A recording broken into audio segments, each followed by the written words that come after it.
प्राची एकदम से प्रथम को खींच लेती है, जिससे वो बिल्कुल प्राची के करीब पहुंच जाता है। इस वक्त दोनों एक दूसरे की आंखों में देख रहे थे। तभी प्राची ने प्रथम की आंखों में देखते हुए कहा, मैंने कहा ना, मैं नशे में नहीं हूँ। ये बोलते हुए प्राची की आंखें बार बार बंद हो रही थीं। वहीं अब प्रथम की नज़र प्राची के हिलते हुए चेरी जैसे लाल ओठों पर थी। प्रथम का मन उन्हें किस करने का कर रहा था। प्रथम ऐसा कुछ करना तो नहीं चाहता था, लेकिन प्राची की हरकतें उसे मजबूर कर रही थीं। और फिर वो बिना एक पल गंवाए अपने ओठों को प्राची के ओठों से जोड़ देता है और प्राची के ओठों को किस करने लग जाता है। प्राची भी प्रथम का साथ दे रही थी। उसकी वो किस काफ़ी पेशेंट और डीप थी, जिससे अब प्राची की सिसकियाँ भी निकलने लगी थी। प्रथम का खुद पर से कंट्रोल छूटा जा रहा था। तभी प्राची के हाथ से वहाँ रखा फ्लावर पॉट गिर जाता है, जिसके टूटने की आवाज़ से प्रथम अपने होश में आता है। प्रथम सिर उठाकर प्राची को देखता है तो अपनी आंखें बंद किए खड़ी थी। तो फिर वह जल्दी से प्राची से दूर होकर सोफे की तरफ चला जाता है। प्रथम के दूर जाने पर प्राची अपनी आंख खोलकर देखती है तो प्रथम उससे थोड़ी दूर खड़ा हुआ था। तभी प्रथम ने कहा, रात बहुत हो गई है, जाओ जाकर चुपचाप सो जाओ। प्रथम की बात मानकर प्राची चुपचाप जाकर बेड पर लेट जाती है और प्रथम जाकर काउच पर लेट जाता है। प्रथम ने प्राची को देखते हुए खुद से कहा, थैंक गॉड मैंने खुद को कंट्रोल कर लिया, वरना पता नहीं कल ये मेरे साथ क्या करती। और फिर इसी तरह सोचते हुए प्रथम सो जाता है। अगली सुबह जब प्रथम की नींद खुलती है तो उसकी नज़र बेड पर सोई प्राची पर जाती है, जो सुकून से सो रही थी। तो प्रथम वहाँ से उठकर बाहर चला जाता है। बाहर अभी बैठा हुआ था। अभी को देखकर प्रथम ने कहा, तू यहाँ क्या कर रहा है? तो अभी ने कुछ सोचते हुए कहा, मैं तो तुझे देखने आया था कि तू और भाभी ठीक तो हैं। तभी प्रथम की नज़र किचन से आती युक्ति पर जाती है। युक्ति को देखकर प्रथम ने कहा, अच्छा तुझे बड़ी फिक्र हो रही थी मेरी? तो अभी ने कहा, फिक्र नहीं होगी, आखिर दोस्त है तू मेरा। तब तक युक्ति उन दोनों के पास आ जाती है। युक्ति ने दोनों को कॉफ़ी देते हुए प्रथम से कहा, सर क्या मैडम उठ गई हैं? तो मैं उनके लिए भी कॉफ़ी बना देती हूँ। तो प्रथम ने कहा, नहीं, और तुम्हें ये सब करने की बिल्कुल भी ज़रूरत नहीं है, ये तुम्हारा काम नहीं है। कि तभी अभी ने कहा, युक्ति जाओ तुम जाकर ऑफिस के लिए रेडी हो जाओ, हमें ऑफिस निकलना है। अभी की बात सुनकर युक्ति वहाँ से रेडी होने चली जाती है। वहीं दूसरी तरफ रुचि अभी भी सो रही थी। रुच जिम करके रूम में आता है और रुचि को उठाने की कोशिश करने लगता है कि तभी रुच ने रुचि को उठाते हुए कहा, रुचि उठो, तुम्हें कॉलेज नहीं जाना क्या? रूथ की बात सुनकर रुचि एकदम हड़बड़ा कर उठ जाती है और उसने रूथ को देखकर कहा, जाना है ना? तो रूथ ने कहा, तो जल्दी चलो रेडी हो जाओ। तो रुचि ने कहा, आप रुकिए, मैं अभी नहा कर आती हूँ। तो रूथ ने कहा, नहीं, मैं ऑफिस के लिए लेट हो जाऊंगा। तो रुचि ने कहा, मैं भी तो लेट हो जाऊंगी ना। तो रूथ ने शरारत सी मुस्कुराते हुए कहा, तो फिर चलो साथ में नहाते हैं। और फिर रूथ रुचि को अपनी गोद में उठाकर वॉशरूम की तरफ चला जाता है और थोड़ी देर बाद दोनों बाथरोब पहनकर बाथरूम से बाहर आते हैं। इस वक्त रुचि का मुंह लटका हुआ था, क्योंकि रूथ ने उससे झूठ कहा था कि वो लेट हो गई है, लेकिन अभी तो कॉलेज जाने में टाइम था और साथ में नहाने के बहाने रुद्र ने उसे बहुत परेशान किया था। और फिर रुद्र रुचि को अच्छे से रेडी करता है। रुचि और रुद्र दोनों रेडी होकर नीचे हॉल में पहुंच जाते हैं कि तभी शिल्पी जी ने रुचि को देखकर कहा, तो आज कॉलेज जाने के लिए रेडी हो? तो रुचि ने खुश होते हुए कहा, हाँ आंटी, और बहुत खुश भी हूँ कि फाइनली आज मैं कॉलेज जा रही हूँ।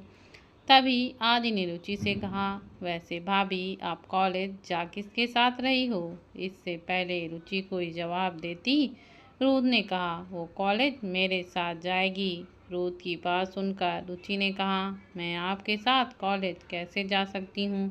अगर किसी ने आपको मेरे साथ देख लिया तो रुद्र ने कहा, तुम्हें उसकी चिंता करने की ज़रूरत नहीं है। तो आदि ने कहा, हाँ भाभी आप टेंशन मत लीजिए, जो होगा उसे भाई संभाल लेंगे। आप तो अपनी कॉलेज लाइफ एंजॉय कीजिए, नए दोस्त बनाइए और मस्ती कीजिए। तभी रुद्र ने रुचि से कहा, अब चलें, यहीं रहकर बातें करनी है। तो रुचि ने जल्दी से खड़े होते हुए कहा, चलिए मैंने कब मना किया। और फिर रुचि रुद्र के साथ बाहर चली जाती है। दोनों जाकर कार में बैठ जाते हैं तो ड्राइवर गाड़ी कॉलेज की तरफ बढ़ा देता है।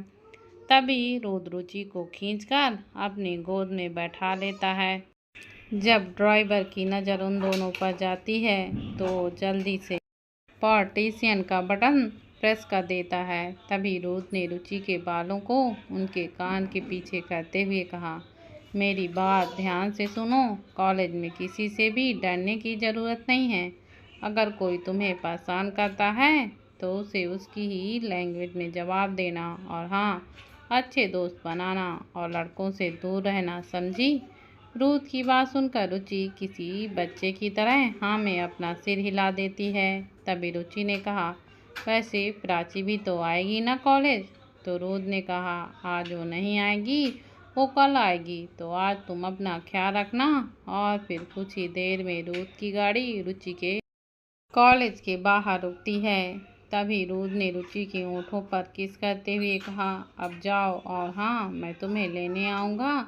तो रुचि जल्दी से गाड़ी से बाहर निकल जाती है। जैसे रुचि गाड़ी से बाहर निकलती है, सब लोग उसे आंखें फाड़कर देखने लगते हैं। रुचि सबको इग्नोर करते हुए कॉलेज के अंदर चली जाती है। रुचि के अंदर जाते ही रुद्र की गाड़ी भी वहाँ से चली जाती है। रुचि को देखकर सारे स्टूडेंट ने बातें बनाना शुरू कर दी थी। वहीं दूसरी तरफ अभी और युक्ति के जाने के बाद प्रथम प्राची के पास चला जाता है। प्रथम जाकर सोफे पर बैठ जाता है कि तभी प्राची की नींद खुलती है तो वो अपना सिर पकड़ते हुए बेड पर बैठ जाती है। प्राची का सिर दर्द से फटा जा रहा था। तभी प्रथम ने प्राची से कहा, क्या हुआ, ज़्यादा दर्द हो रहा है? प्रथम की आवाज़ सुनकर प्राची सामने देखती है।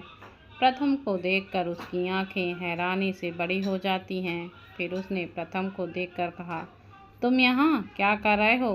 तो प्रथम ने कहा, तो मुझे कहाँ होना चाहिए था? प्रथम की बात सुनकर प्राची अपने चारों तरफ देखती है तो खुद को अनजान जगह पर पाती है। तभी प्राची ने अपने दिमाग पर जोर डालने की कोशिश करती है कि वो यहाँ कैसे आई। तो उसे धीरे धीरे कल रात की कुछ बातें याद आ जाती हैं कि कैसे उसकी रिंग स्पाइक की गई थी और कैसे वो लड़के ज़बरदस्ती उसने अपने साथ ले जा रहे थे और कैसे प्रथम ने उसे उन लड़कों से बचाया था। तभी प्राची ने खुद से कहा, अगर प्रथम टाइम पर नहीं आते तो पता नहीं कल मेरे साथ क्या होता। तभी प्रथम ने फिर से कहा, क्या हुआ, कुछ याद नहीं आ रहा है? तो प्राची ने प्रथम को देखकर कहा, इस वक्त हम कहाँ हैं? तभी प्राची की नज़र अपने कपड़ों पर जाती है तो उसकी आंखें हैरानी से और भी ज़्यादा बड़ी हो जाती हैं। तभी प्राची ने गुस्से से प्रथम से कहा, मेरे कपड़े कहाँ हैं और मेरे कपड़े किसने चेंज किए? तो प्रथम ने प्राची की तरफ देखते हुए कहा, तुम्हें यहाँ मेरे अलावा और कोई दिखाई दे रहा है? प्रथम की बात सुनकर प्राची ने गुस्से से कहा, तुम ऐसा कैसे कर सकते हो? तुम मेरे कपड़े कैसे चेंज कर सकते हो? तो प्रथम ने कहा, क्यों नहीं कर सकता? आफ्टर ऑल तुम मेरी होने वाली बीवी हो, तो मैं अपनी बीवी के लिए इतना तो कर सकता हूँ। प्रथम की बात सुनकर प्राची ने गुस्से से कहा, पहली बात हमारी शादी अभी हुई नहीं है, और दूसरी बात अगर शादी होती भी फिर भी मैं तुम्हें ये हक नहीं देती, समझे? तो प्रथम ने प्राची से कहा, तुम्हारे हक देने या न देने से कुछ नहीं होता। शादी के बाद मेरा तुम पर पूरा पूरा हक होगा, समझी तुम? फिर मैं तुम्हारे साथ जो चाहे वो कर सकता हूँ। तो प्राची ने प्रथम से कहा, ऐसे कैसे? तुम मेरे साथ कुछ भी कर सकते हो। तुम्हें एक लड़की के साथ जबरदस्ती करते हुए शर्म नहीं आएगी? इतना बोलते हुए प्राची की आंखों में आंसू आ जाते हैं। तभी प्रथम ने प्राची के पास जाकर उसे चुप कराते हुए कहा, अरे तुम रो क्यों रही हो? तो प्राची ने सुसकते हुए कहा, एक तो तुम मेरे साथ जबरदस्ती करने की बात कर रहे हो और ऊपर से तुमने मेरे कपड़े मेरी इजाज़त के बिना चेंज कर दिए और ऊपर से पूछ रहे हो कि मैं रो क्यों रही हूँ। रोते हुए प्राची की नाक लाल हो गई थी, जो उसे और भी क्यूट बना रही थी। तभी प्रथम ने प्राची की नाक पकड़ते हुए कहा, अरे ऐसा कुछ नहीं हुआ जो तुम रो रही हो, और ना ही मैं तुम्हारे साथ ऐसा कुछ करने वाला हूँ। मुझे तो बस तुम्हारा प्यार चाहिए और वो भी तुम्हारी मर्जी से। प्रथम की बात सुनकर प्राची ने सुसकते हुए कहा, अगर ऐसा नहीं है तो मेरे कपड़े किसने चेंज किए? कल तो मैंने ये कपड़े नहीं पहने थे। तो प्रथम ने कहा, तुम्हारे कपड़े युक्ति ने चेंज किए थे, मैंने नहीं। और डोंट वरी, शादी के बाद तुम्हारे साथ कुछ नहीं करूँगा जब तक तुम्हारी मर्जी नहीं होगी। प्रथम की बात सुनकर प्राची कुछ हद तक शांत हो गई थी। फिर प्राची ने प्रथम को देखते हुए कहा, ये कौन सी जगह है और तुम मुझे यहाँ क्यों लेकर आए हो? तो प्रथम ने कहा, तुम ये बात मुझसे पूछ रही हो? एक तो तुमने कल रात इतनी पी रखी थी कि ना ही मैं तुम्हें अपने घर ले जा सकता था और ना ही तुम्हारे तो मजबूरन में मुझे तुम्हें यहाँ अभी के फ्लैट लाना पड़ा।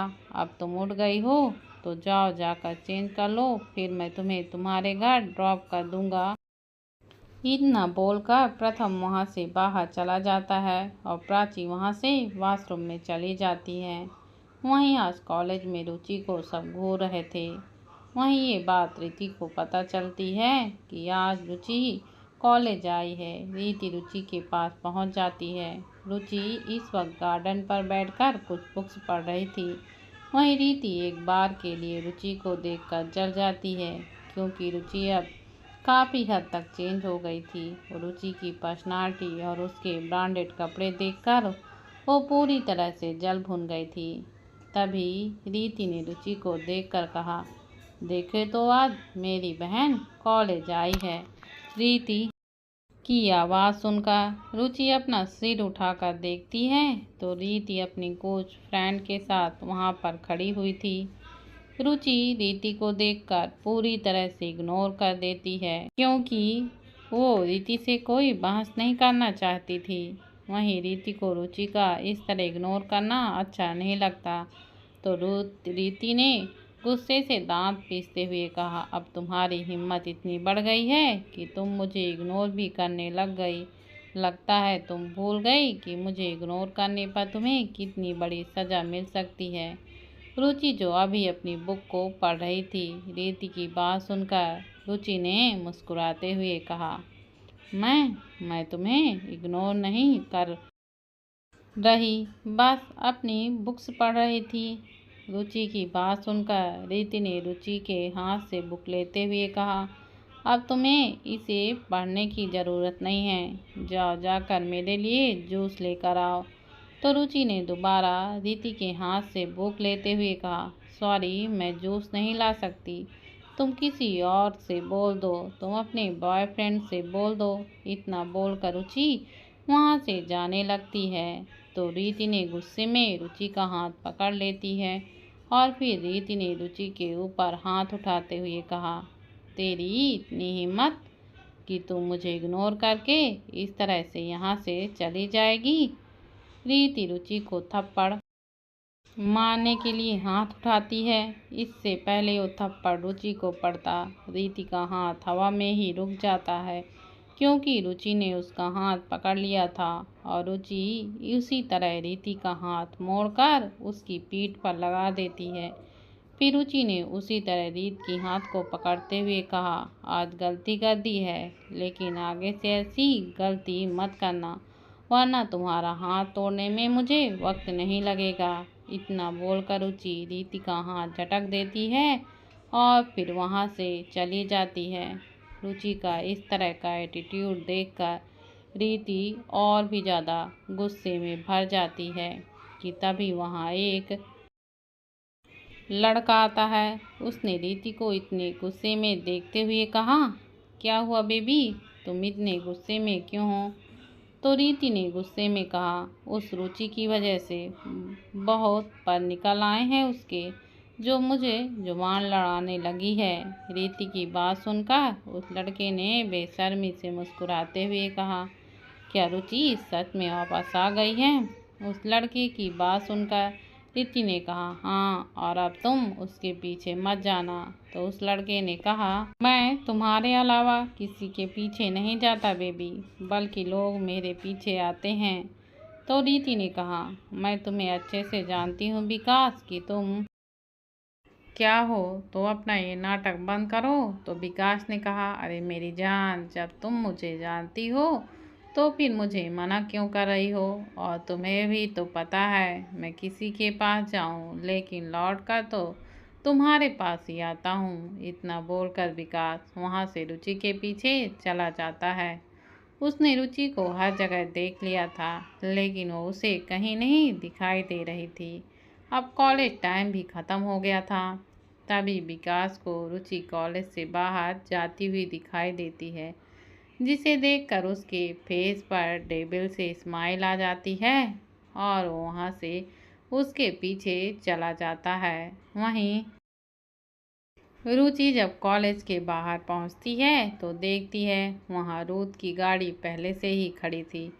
रुचि गाड़ी को देखकर उसकी तरफ बढ़ जाती है। वहीं बाकी सारे स्टूडेंट बस रुचि को ही देख रहे थे। ये सब रुचि को अजीब लग रहा था। रुचि जाकर चुपचाप अंदर बैठ जाती है। जब तक विकास वहां पहुंचता तब तक रुचि अंदर बैठ चुकी थी। जैसे ही रुचि गाड़ी में बैठती है वैसे ही रोद उसे अपनी गोद में खींच लेता है। रोद के ऐसा करने पर रुचि ने उससे कहा, ये क्या कर रहे हैं आप?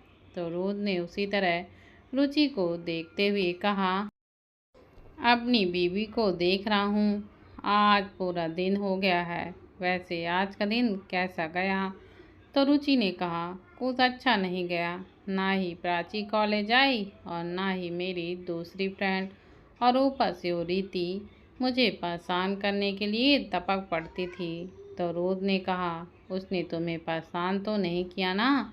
तो रुचि ने खुश होते हुए कहा, नहीं, और आगे से करेगी भी नहीं, क्योंकि मैंने उसे अच्छे से समझा दिया है। अगर करेगी तो और अच्छे से समझा दूंगी। तो रूथ ने मुस्कुराते हुए कहा, गुड। कुछ ही देर में वो लोग अग्निहोत्री मेंशन पहुंच जाते हैं। सब लोग हॉल में बैठकर बातें कर रहे थे।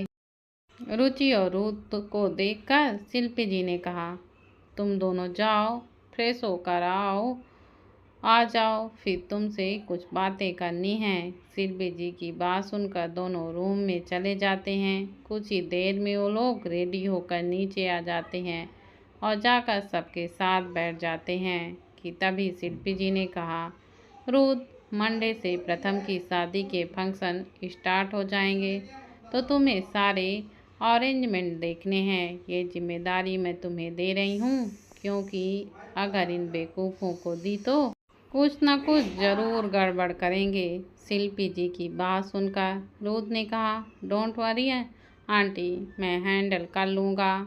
तभी शिल्पी जी ने कहा, और हाँ, प्राची और प्रथम के साथ तुम लोग भी हनीमून पर जा रहे हो। इसी बहाने रुचि थोड़ा बाहर घूम लेगी, तो शादी के बाद ऑफिस के काम स्टार्ट मत कर देना।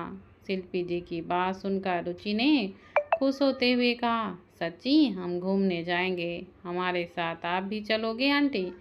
तो शिल्पी जी ने मना करते हुए कहा, नहीं, हम में से कोई नहीं जाएगा, बस तुम, रुथ, प्राची और प्रथम जाओगे। शिल्पी जी की बात सुनकर रुचि ने मासूमियत से कहा, आदि, अभी और पाद भाई नहीं जा रहे हैं? तो शिल्पी जी ने मना करते हुए, नहीं, वो लोग नहीं जा रहे हैं। तो रुचि ने कहा, क्यों, आप लोग भी हमारे साथ चलिए ना, बहुत मज़ा आएगा। रुचि की बात सुन के रोद के बगल में बैठे आदि ने धीरे से कहा, भाई भाभी तो आपके हनीमून को पूरी फैमिली पिकनिक बनाने की प्लानिंग कर रही हैं।